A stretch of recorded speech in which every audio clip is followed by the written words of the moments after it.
વિદ્યાર્થી મિત્રો, હવે આપણે થોડા મહાવરાના દાખલાઓ કરીએ। અહીં આપણને કોષ્ટક આપીને એવું કહેવામાં આવેલ છે કે આપેલ કોષ્ટકને જોડો। પાઠ્યપુસ્તકમાં તમને જે કોષ્ટક આપેલું છે એમાં 3 અલગ અલગ લાઈન છે જેને આપણે જોડીશું। તો એની જે કિંમત છે એ કંઈક આ રીતે થશે।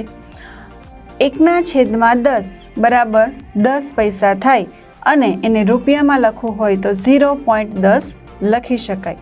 આપણે એક દાખલો કરી અને ગણતરી ઉદાહરણ માટે જોઈ લઈએ।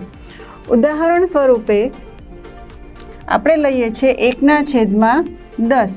હવે પૈસામાં ફેરવવું હોય તો કઈ રીતે ફેરવાય? તો 1/10 ને પૈસામાં ફેરવવા માટે આપણે અહીંયા ગુણ્યા 100 લખીશું, કારણ કે 1 રૂપિયો બરાબર 100 પૈસા થાય।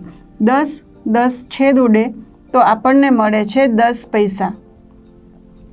હવે આ જ 10 પૈસાને આપણે ફરી રૂપિયામાં ફેરવવા હોય તો 1/10 છે એમાંથી આપણે દશાંશમાં દર્શાવવાનું।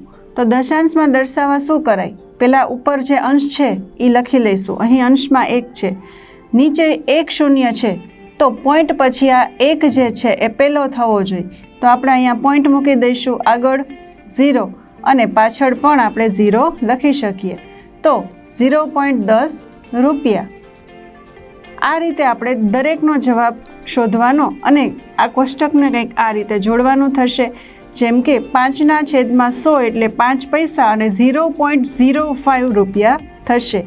ત્યારબાદ જુઓ 3/4 છે તો એને પણ આપણે 100 વડે ગુણાકાર કરીને જ જવાબ મેળવેલ છે।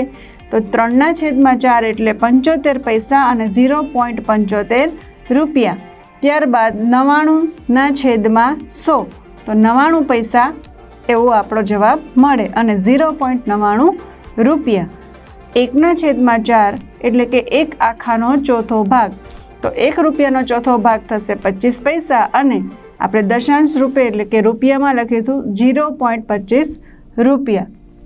આ રીતે તમને જ્યારે દશાંશમાંથી અપૂર્ણાંકમાં ફેરવતા, અપૂર્ણાંકમાંથી દશાંશમાં ફેરવતા આવડી જશે એટલે તમે બધા જ દાખલાઓ ખૂબ સરળતાથી કરી શકશો। છેદમાં અને ઉપર આપણે જે એક ભાગની વાત કરીએ છીએ એ, તો અહીં સફરજનની 4 જે ચીર દેખાય છે, પ્રત્યેક ભાગ 1/4 છે એટલે કે ચોથો ભાગ છે। હવે આખું આ એક વર્તુળ છે, એમાં વચ્ચે લાઈનથી પાર્ટ પાડેલા છે। આ જે પાર્ટ પાડેલા છે એને ધ્યાનથી જુઓ। અહીં એક વર્તુળના 8 ભાગ પાડેલા છે, તો અહીં જે 8 ભાગ છે એમાંથી આપણે કોઈ એક ભાગ વિશે લખવું હોય કે એ કેટલામો ભાગ છે, તો એક ભાગ અને જે ટોટલ ભાગ છે એટલે કે 8, તો એક ભાગ થશે 1/8